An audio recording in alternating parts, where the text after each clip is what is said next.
Quiero compartir con ustedes respecto a un fundamento de la vida cristiana, y voy a leer el libro de Efesios en el capítulo 6, en el verso 1 y verso 2. Por tanto, dejando ya los rudimentos de la doctrina de Cristo, vamos adelante a la perfección, no echando otra vez el fundamento del arrepentimiento de obras muertas, de la fe en Dios, de la doctrina de bautismos, de la imposición de manos, de la resurrección de los muertos y del juicio eterno. Hoy vamos a referirnos específicamente a la tercera línea, donde habla de la doctrina de bautismos. Quiero el tema, por cierto, verdades sobre el bautismo cristiano. Quiero leer, antes de entrar en el tema, otro texto, Marcos capítulo 16, verso 15 y verso 16 para todos ustedes. Y les dijo: id por todo el mundo y predicad el evangelio a toda criatura. El que creyere y fuere bautizado será salvo, mas el que no creyere será condenado. Padre, yo te doy gracias en esta mañana por tu palabra. Te pido que nos des de tu sabiduría, de tu gracia, de tu unción. Espíritu Santo, tú que eres el que nos guía a toda verdad, a toda justicia, yo te pido que en esta mañana tú nos reveles a Jesús, nos reveles la palabra, que pongas el fundamento revelado en nuestros corazones para edificación de un servidor y de mis oyentes en esta mañana. Bueno, quiero comenzar diciendo que aquí en esta escritura de Marcos 16, verso 15 al verso 16, vemos que para ser condenado simplemente se necesita una cosa, y para ser condenado se necesita no creer. Dice: el que creyere y fuere bautizado será salvo, mas el que no creyere será condenado. Así que para ser condenado no se necesita un juicio, no se necesita otra cosa, más simplemente es no creer. Jesús, antes de irse al cielo, de ascender a la presencia del Padre en una manera, después de haber terminado su ministerio terrenal aquí en la tierra, después de haber sido glorificado, de haber dado instrucciones a los discípulos, él dijo, ¿verdad? O dio las pautas a seguir, las que yo considero que eran de suma importancia. Tanto así que Jesús pasó unos días después de haber resucitado con los discípulos, dándoles instrucciones específicas. Creo que fueron 40 días pasó con ellos. Así que en este verso podemos decir que si alguien muere sin ser bautizado, podemos hacer una pregunta: ¿va para el cielo o no va para el cielo? O sea, creyó en Jesús, pero la pregunta es: si esa persona muere sin haber sido bautizado, ¿va para el cielo? Lo vamos a responder. Déjeme mencionarle, antes de responder esa pregunta, 5 objetivos que yo persigo con esta disertación en esta mañana. ¿Qué es el bautismo cristiano? Vamos a ver que hay diferentes bautismos, porque si recuerda usted, acabamos de leer, ¿verdad?, que hay en el verso 2 de Hebreos capítulo 6, dice de la doctrina de bautismos, y si usted nota que está en plural, quiere decir que hay diferentes bautismos. Bueno, el tercer punto aquí es una pregunta: ¿es válido bautizar a un niño? Cuarto objetivo: los requisitos para ser bautizado. ¿Qué se necesita para ser bautizado? Algunas denominaciones, algunos ámbitos, algunos grupos cristianos o católicos o lo que sea, enseñan que hay una serie de requisitos o un curso de catecúmenos para poder ser bautizado. Vamos a ver si eso es bíblico o no lo es. ¿Cuál es la forma? ¿Y cuál es la forma para ser bautizado? Bueno, los judíos bautizaban cuando ellos hacían un prosélito, un discípulo, ellos lo bautizaban. Juan bautizaba, pero no era un bautismo cristiano, ¿Por qué decimos que no era un bautismo cristiano el que Juan practicaba? Bueno, tanto así que Pablo, cuando encuentra a unos discípulos de Juan, los volvió a bautizar. El bautismo, hay un bautismo que nosotros los cristianos no practicamos, pero que es una práctica de los mormones, y ellos se bautizan por los muertos. Es una práctica que, bueno, ellos, sin profundizar tanto en la doctrina mormona, porque no es nuestro interés hacerlo, ellos, cuando tratan de salvar o de rescatar el alma de una persona que ya murió, y que, bueno, de alguna forma una persona se convierte al mormonismo, esa persona, para tratar de ayudar o de beneficiar a un familiar suyo, que repito, ya partió de esta tierra, de este planeta, bueno, entonces ellos, a nombre de esa persona, practican un bautismo en las aguas, a nombre de esa persona. O sea, toman, ellos se ponen como un sustituto, pero vamos a ver que eso, de qué manera la Biblia lo califica. La Iglesia Católica, ellos practican el bautismo por aspersión. Entonces vamos a ver si eso es válido para nosotros como cristianos o no es válido. Algunos dicen que el ladrón en la cruz, hablando de otro tipo de bautismo, fue bautizado en sangre. Vamos a responder estos cuestionamientos o estos puntos de vista en relación a cuál es la forma bíblica para ser bautizado. Número 1. Solamente existe, primer punto, un bautismo cristiano. Pero fíjense que no se le ha concedido al bautismo cristiano la importancia que verdaderamente tiene en las Escrituras, ni tampoco la importancia que tiene en la historia de la Iglesia. Nosotros somos bautizados en el nombre del Padre, creemos que debemos ser bautizados en el nombre del Hijo y del Espíritu Santo. Pero también existe un bautismo que es en el nombre de Jesús. Es decir, ahora, cuando nosotros somos bautizados en el nombre, note que yo no estoy hablando todavía de bajar a las aguas, pero estoy hablando de ser bautizado en el nombre de Jesús. Somos beneficiarios de la salvación porque Jesús significa Salvador. Somos bautizados en su muerte, es decir, morimos al mundo, vencemos al mundo en ese acto. Morimos al mundo, vencemos al mundo y resucitamos juntamente con él. Voy a hablar un poquito más adelante de la importancia de la Santa Comunión relacionada con el bautismo. ¿Qué relación tiene? La Santa Comunión es la Santa Unión común. La Santa Unión con el cuerpo de Cristo a través del cuerpo, valga la redundancia, y de la sangre de Cristo.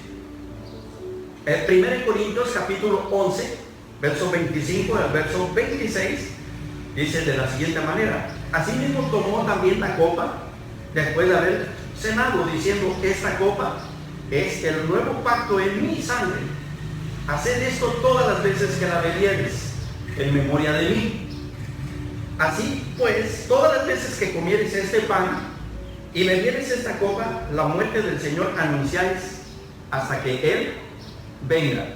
En alguna manera, cada vez que lo hacemos, cada vez que hacemos esta hermosa práctica, esta hermosa ordenanza de la Santa Comunión, va más allá de simplemente comer una galletita y beber un poquito de jugo de uva o de vino de uva. Es algo más importante que eso. Cuando nosotros practicamos la comunión, estamos siendo bautizados en la sangre y estamos siendo bautizados en el cuerpo. O sea, por eso radica en que es algo más allá solamente de un acto, de un memorial, va más allá que eso. Podemos decir que el bautismo que Él nos pide cada vez significa continuamente, porque dice que cada vez que lo hagamos, quiero volver a enfatizar, dice: haced esto todas las veces que la bebiereis, en memoria de mí. Así pues, todas las veces que comieres este pan y bebieres esta copa, la muerte del Señor anunciáis hasta que Él venga. Es decir, mi tema no está enfocado como punto central a hablar de la Santa Comunión, pero tengo que hablar de este tipo de bautismo, porque es un bautismo que nosotros los cristianos practicamos sin darnos cuenta. Es decir, somos sumergidos en la sangre y somos sumergidos o bautizados. La palabra bautismo quiere decir sumergidos en. Entonces, en este caso es en la sangre de Cristo. Cuando nosotros comemos la galletita, quiere decir que estamos comiendo la carne, el cuerpo de Cristo. Y de esa manera, algo sucede que en un acto de fe, yo creo que estoy siendo sumergido en el cuerpo de Cristo, estoy siendo injertado. Al mismo tiempo, cuando yo estoy teniendo luchas y dificultades en mi vida espiritual, es decir, que yo por alguna razón me descuidé y pequé, yo tengo que venir de inmediato a la reconciliación por medio de la sangre, porque recordemos que la Biblia dice que sin sangre no puede haber perdón de pecados. Entonces, cuando yo voy a participar de la comunión, estoy siendo sumergido en la sangre de Cristo, al mismo tiempo que estoy siendo injertado. Estoy recordando, haciendo un recordatorio. No es que a Dios se le olvida, a que se le puede olvidar es a mí o a nosotros como seres humanos, como creyentes, se nos puede olvidar quiénes somos en Cristo. No dice la Biblia que somos cuerpo de Cristo, somos el cuerpo de Cristo.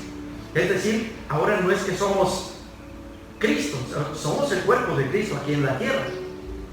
Somos hijos de Dios y como tales, entonces nosotros tenemos derecho a esos beneficios. Así que cuando nosotros tomamos la sangre, la copita, nosotros estamos siendo sumergidos en la sangre. ¿Y por qué somos sumergidos? Porque la sangre de Jesucristo es el único medio que nos limpia y nos lava de todo pecado. Es que tiene una importancia trascendental el entender ese tipo de bautismo en la sangre y en el cuerpo. Bueno, punto número 2. ¿Qué importancia tenía el bautismo al principio de la iglesia? Bueno, mucha. Fíjense que por el año 33 o 34 después de Cristo hubo un hombre, Martín Lutero, y él llegó un día a la puerta de la iglesia y protestó contra los oligarcas y la cúpula de su tiempo respecto a la forma como ellos practicaban la vida cristiana. Es decir, la iglesia católica que en su momento comenzó, ellos comenzaron bien, pero después empezaron mezclando. Es decir, hay una palabra que se llama sincretismo. Empezaron haciendo una mezcla de lo pagano con lo divino. Empezaron a vender las oraciones, empezaron a introducir el mercadeo en la iglesia para de alguna manera sacar un beneficio personal y saliéndose de lo que verdaderamente las escrituras o la Biblia nos demanda o nos pide. Así que, ¿qué significa la palabra oligarca? Bueno, la palabra oligarca es una referencia que el diccionario nos trae, nos enseña de alguien que tiene el poder dentro de una oligarquía, valga la redundancia. Una oligarquía es una minoría que ostenta el poder político o el poder económico en una sociedad, hablando de la sociedad o del tiempo de Martín Lutero. Esta palabra se utiliza de un modo negativo o de un modo despectivo. También podemos entender oligarca como cacique o como tirano, es lo mismo, un cacique, un tirano o un oligarca. Entonces, Martín Lutero protestó contra los tiranos, contra los oligarcas y los caciques del momento, hablando de la iglesia, y protestó contra los errores que ellos estaban cometiendo, plasmando 95 tesis de protesta en la puerta. De ahí es que viene el nombre de Iglesia Protestante. Martín Lutero siempre profesó ser católico. En el concepto personal mío, para mí Martín Lutero fue un apóstol en su tiempo, aunque él nunca se consideró o se mencionó como tal, pero toda la obra que Martín Lutero hizo fue una obra apostólica en su momento.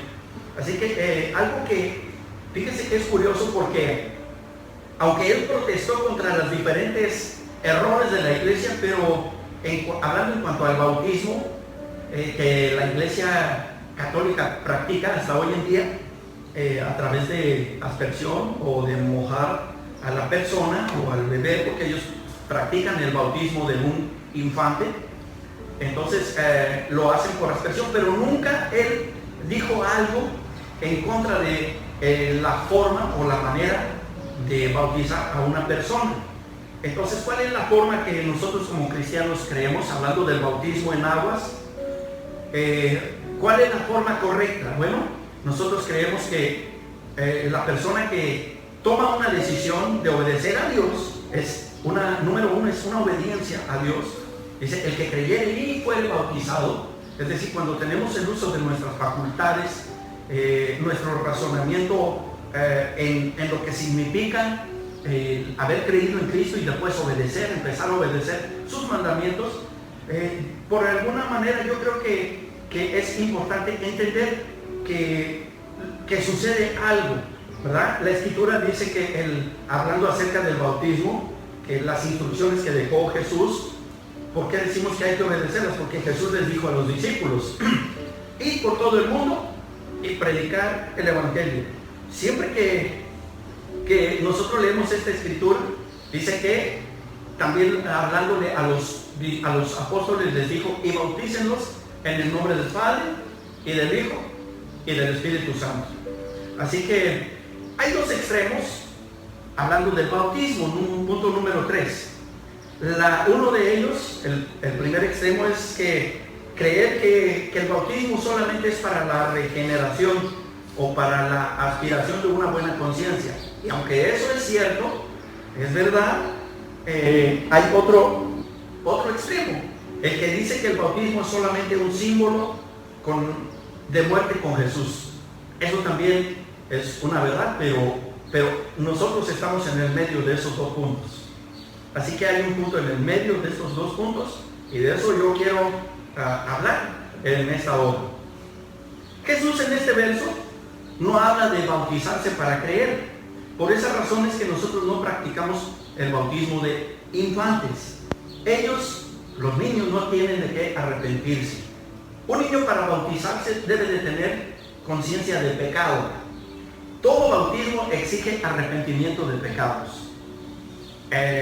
Así que el asunto del purgatorio y el limbo, eso es solamente una idea católica que no tiene una base y un fundamento bíblico. Así que nosotros no creemos que eso deba de ser así. Ellos dicen que cuando un niño se muere y que no fue bautizado, no va al cielo, que va al limbo, entonces, o al purgatorio, y que bueno, pues después hay que venir y pagarle al curita de la parroquia una indulgencia para sacar a ese niño o a esa persona que murió sin ser bautizada bajo la creencia católica, y que hay que sacarlo del purgatorio o del limbo si es un niño.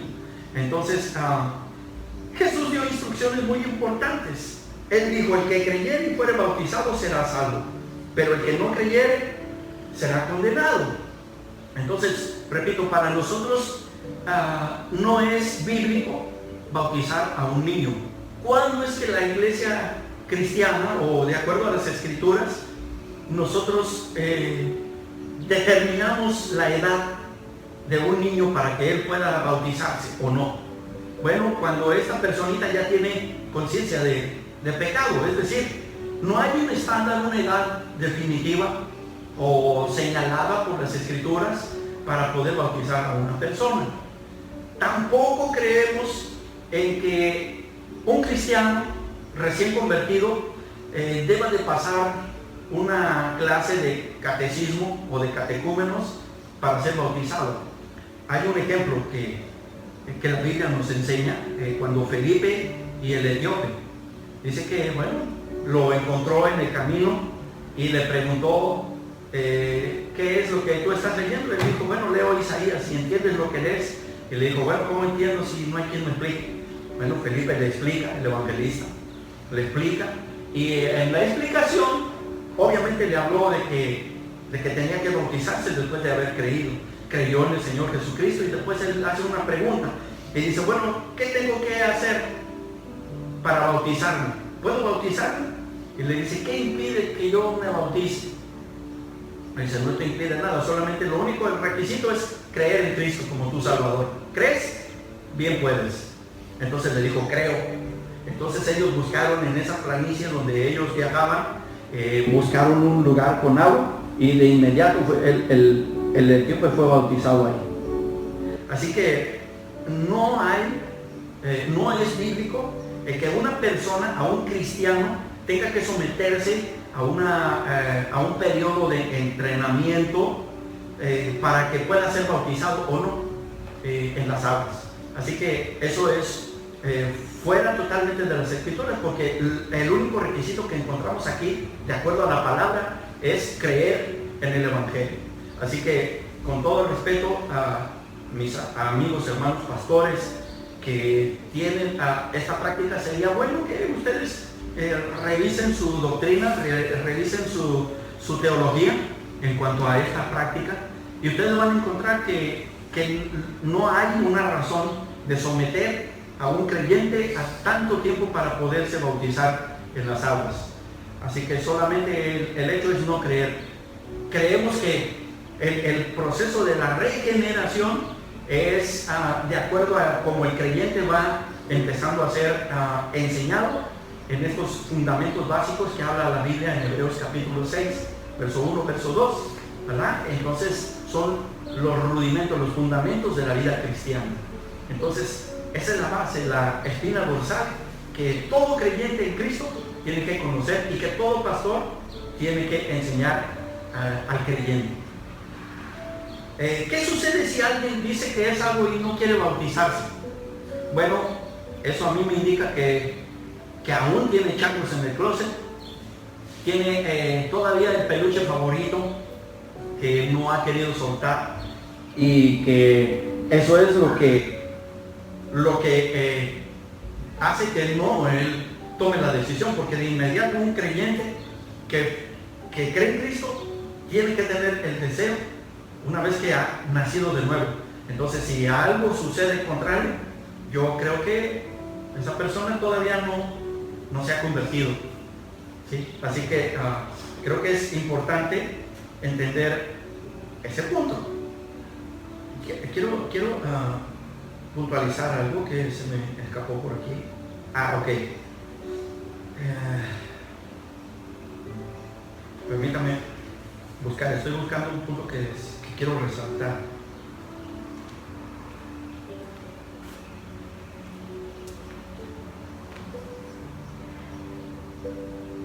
Bueno, ok. El que creyere y fuere bautizado será salvo, pero el que no creyere será condenado. ¿Qué sucede si alguien muere inmediatamente y ha creído en Cristo? Un accidente, porque ha habido casos en que una persona muere, pero antes de morir se le predicó el evangelio. Usted le habló, a alguien llegó y le habló el evangelio, pero no tuvo la oportunidad de ser bautizado.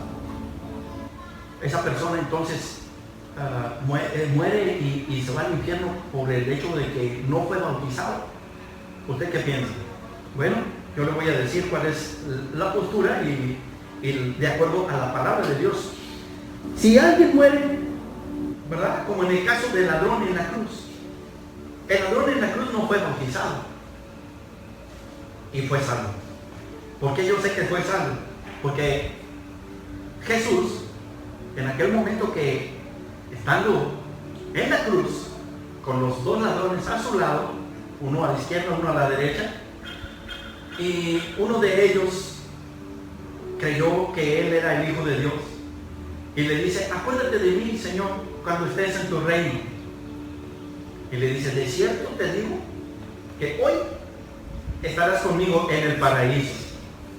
Lo cual a mí me indica que ese nuevo creyente, que toda su vida fue un ladrón, pero que en el último momento tuvo una convicción de pecado y recibió el testimonio visible, el testimonio en su espíritu de que ese hombre que estaba siendo crucificado ahí en esa cruz, en central, era Jesús, el Hijo de Dios.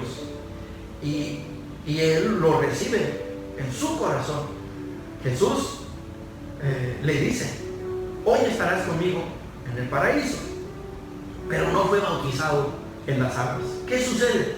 Bueno, quiero decirle que el bautismo de Jesús, volvemos unas escenas atrás del evento de la cruz. Cuando Jesús llega a donde Juan el Bautista estaba bautizando creyentes, y cuando llega Jesús le pide que lo bautice. Juan el Bautista le dice a Jesús, al verlo, él recibe la revelación de quién era Jesús. ¿Por qué? Porque Juan dijo: he aquí el Cordero de Dios que quita el pecado del mundo. Es decir, no lo vio en ese momento como Jesús, lo vio como el Cordero de Dios, como la respuesta de Dios que quita el pecado del mundo, como el sacrificio perfecto. Entonces él miró el Cordero en una visión, miró la sangre siendo derramada y miró a Jesús no como Jesús, sino como el Cordero que fue sacrificado en el Génesis para redimir a Adán y a Eva cuando pecaron. Entonces recordemos que en esa escena de Génesis, Dios proveyó de Cordero para rescatar y para salvar a la primera pareja que pecó en el Edén. Entonces, cuando ellos fueron vestidos de túnicas de pieles, fueron vestidos del Cordero. Y la Biblia habla solamente de un Cordero de Dios que quita el pecado del mundo. Entonces, ese Cordero de Dios que fue sacrificado en el Edén era Jesús. Yo no sé qué va a hacer usted, mi amigo teólogo. Usted va a decir que eso es imposible, pero si la Biblia dice que es solamente un Cordero de Dios que quita el pecado del mundo, recuerde que en el espacio divino, en el tiempo kairos de Dios, no existe el tiempo y la distancia, no trasciende el tiempo y la distancia. Así que el mismo Cordero es el que vio Juan el Bautista por revelación y le dice: tú eres el Cordero que quita el pecado del mundo. Ahí lo dejo para su discusión. Entonces después, cuando Jesús llega y le pide a Juan que lo bautice, entonces el profeta le dice: yo necesito ser bautizado por ti y tú vienes a mí para ser bautizado. No, o sea, le dice: bautízame. ¿Es necesario para qué? Para que cumpla toda justicia. Note esa palabra: para cumplir toda justicia. ¿A qué se refería Jesús cuando dijo para cumplir toda justicia? Bueno, se refería a eventos como el del ladrón en la cruz, a personas que en un hospital, en una situación extrema, no iban a tener la oportunidad de bajar a las aguas bautismales. Entonces Jesús, el sustituto perfecto, no solamente fue a la cruz como el sustituto perfecto para tomar nuestro lugar, sino que también tomó nuestro lugar, porque Él no necesitaba ser bautizado en las aguas. Él no necesitaba el bautismo para arrepentimiento de pecados, porque Él nunca pecó. Mas sin en cambio, cuando Él dice voy a cumplir toda justicia, Él dijo: yo vengo a bautizarme a nombre de todos aquellos, incluyendo al ladrón en la cruz, que no puedan ser bautizados en las aguas. Entonces Jesús llega y es bautizado. Y cuando Él es bautizado, se oye el testimonio del cielo: he aquí mi Hijo amado en quien me complazco. Entonces, cuando el Padre estaba dando ese testimonio desde el cielo, ahí estaba el Espíritu Santo también en forma corporal de paloma, bajó sobre Jesús. Entonces le dio identidad, le dio testimonio desde el cielo de que ese Jesús, de que ese Cordero de Dios que quita el pecado del mundo, era el Hijo de Dios. De igual manera, como Él era el sustituto a nombre de ese ladrón en la cruz, estoy hablando en general, pero en este caso me refiero al ladrón, que es el ejemplo que estoy usando. Ese ladrón en la cruz estaba siendo sustituido ahí por Jesús. Entonces, cuando Él cree En la cruz se cumple esa escritura. El que creyere, ¿cuándo creyó el ladrón? Él creyó en la cruz. Pero ¿cuándo fue bautizado?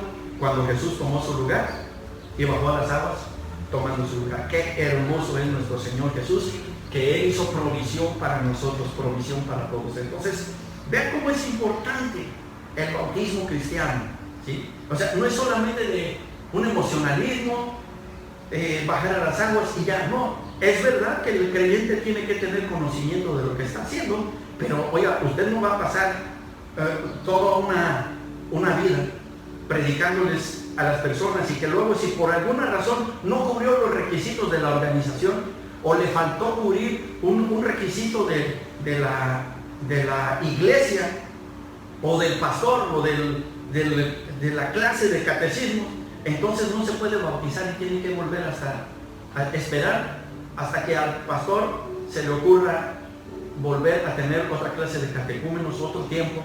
No se vale eso. No puedes poner bozal al buey que trilla. Yo sé que ustedes, algunos pueden cuestionar lo que yo estoy diciendo, pero esta es la revelación del verdadero bautismo cristiano. Entonces, he ahí la importancia de practicar la Santa Comunión. ¿Por qué? Porque somos sumergidos en el cuerpo y en la sangre. Es el bautismo cristiano, ¿sí? Que tiene su importancia.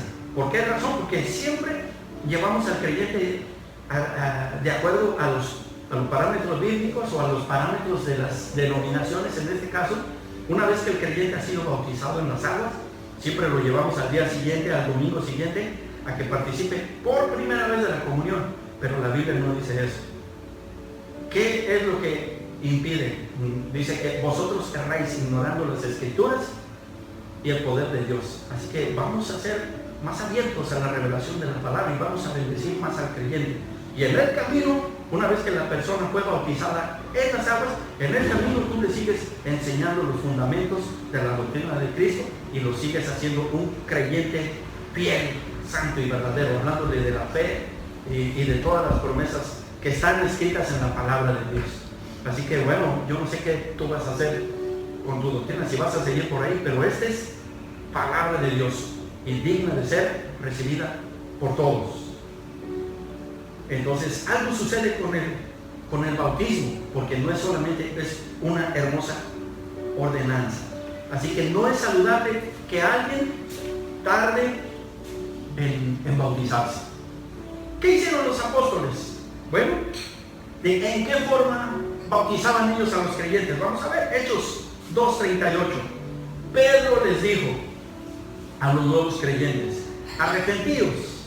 Pero miren lo que inmediatamente les hablaba del arrepentimiento, pero vean la puntualidad que les hacía. Y bautícese cada uno de vosotros en el nombre de Jesucristo para perdón de los pecados, y recibiréis el don del Espíritu Santo. Ahora, quiero enfatizar otro tipo de bautismo que yo encuentro aquí, y que no necesariamente, aunque era evidente que tenía que bajar a las aguas el creyente, pero aquí les está hablando del bautismo de arrepentimiento, y que ese bautismo se ha malinterpretado este texto para decir que solamente tenemos que ser bautizados en el nombre de Jesús y ya. Pero no es eso lo que nos enseña la Biblia. Pedro aquí les está diciendo: bautícese cada uno de vosotros en el nombre de Jesucristo. Otro tipo de bautismo es el bautismo en el nombre de Jesús.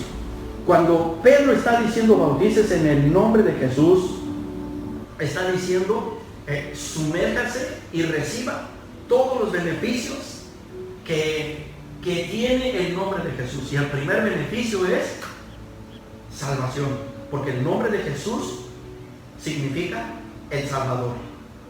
Entonces ese es el primer beneficio que nosotros recibimos cuando recibimos el nombre de Jesús. No hay otro nombre bajo el cielo dado a los hombres bajo el cual nosotros podamos sumergirnos para ser salvos. O sea, no es ni María, no es ni San Martín de Porres, no es ni el santo de tu devoción que pones de cabeza todos los días el que te va a salvar. Solamente hay un nombre, y ese nombre es el nombre de Jesús. Así que ser bautizado, la palabra bautismo, repito, quiere decir ser sumergido. Entonces tú tienes que ser bautizado en el nombre de Jesús. Tienes que ser bautizado en la sangre, tienes que ser bautizado en el cuerpo, pero también tienes que ser bautizado en el nombre de Jesús. Nombre sobre todo nombre. Vamos a Hechos 8, 35, 38. Entonces Felipe, abriendo su boca y comenzando desde esta escritura, le anunció el evangelio de Jesús. Y yendo por el camino llegaron a cierta agua. Y dijo el eunuco, aquí hay agua. ¿Qué impide que yo sea bautizado? Bueno, ya expliqué un poquito acerca de este bautismo del eunuco, pero quiero decirle que aquí, entonces, la escritura se está refiriendo al bautismo en aguas. Ahora sí, Felipe dijo, si crees de todo corazón, bien puedes. Y respondiendo dijo, creo que Jesucristo es el Hijo de Dios. Entonces, primero fue bautizado en el nombre, aquí creyó en Jesucristo, fue bautizado en el nombre, y mandó parar el carro y descendieron ambos al agua. Después fue bautizado en el agua. Y Felipe y el eunuco y le bautizó. Ahora, algo sucedió en el camino que cuando el etíope de un cuerpo de agua preguntó, ¿qué impide que yo sea bautizado? Jesús, y Felipe le dice, si crees, bien puedes. Entonces, la manera que nosotros bautizamos al creyente, para que usted no esté pensando que solamente, o que yo creo en el solo Jesús, no. La Biblia dice que nosotros debemos bautizar al creyente en el nombre del Padre, en el nombre del Hijo y en el nombre del Espíritu Santo. Así que esa práctica, es decir, usted sumerge al creyente 3 veces. Cuando va a las aguas, es la manera correcta de bautizar a un creyente. En el nombre del Padre, en el nombre del Hijo y en el nombre del Espíritu Santo, para testimonio a Dios, testimonio al Hijo, testimonio al Espíritu Santo, testimonio a los santos y fieles de la iglesia, testimonio ante el mundo, testimonio al mismo diablo, testimonio a los demonios y testimonio a nosotros mismos, de que ahora nosotros tenemos una limpia conciencia delante de Dios. Y mis amados hermanos, mis amigos que me acompañaron en esta hora, viene después el otro tipo de bautismo, del cual yo no voy a hablar en esta ocasión porque he terminado mi disertación en esta mañana, pero le prometo que la próxima semana vamos a hablar la otra parte del bautismo cristiano que habla del bautismo con el Espíritu Santo. ¿Usted sabía que nosotros no somos bautizados en el Espíritu Santo solamente para recibir unas lenguas o hablar en lenguas y ya? No. Cuando la Biblia nos enseña que nosotros debemos ser bautizados con el Espíritu Santo, fue una instrucción, una orden que Jesús les dejó a los discípulos. Hechos 1:8 les dijo, y recibiréis poder cuando haya venido sobre vosotros el Espíritu Santo de Dios. En otras palabras, nosotros no somos o no buscamos el bautismo con el Espíritu Santo para recibir el poder, aunque vamos a recibir poder. No buscamos el bautismo con el Espíritu Santo para hablar en otras lenguas, aunque como una evidencia vamos a hablar en otras lenguas. Es decir, nosotros al recibir el bautismo con el Espíritu Santo, no estamos recibiendo algo de Él, sino que estamos recibiendo a Él, al Espíritu Santo. Nos vemos la próxima semana para explicar el bautismo con el Espíritu Santo. Soy su amigo el pastor Alfonso Sarabia de la iglesia Maranatha Coro, desde la bella República de Venezuela. Oro para que esta palabra penetre en el corazón. Queda ahí grabada, eventualmente estará también este mensaje en nuestras redes sociales, en YouTube, nuestro canal de YouTube, Iglesia Maranatha Coro. Y esperamos que sea de bendición y nos vemos la próxima semana. Hasta pronto.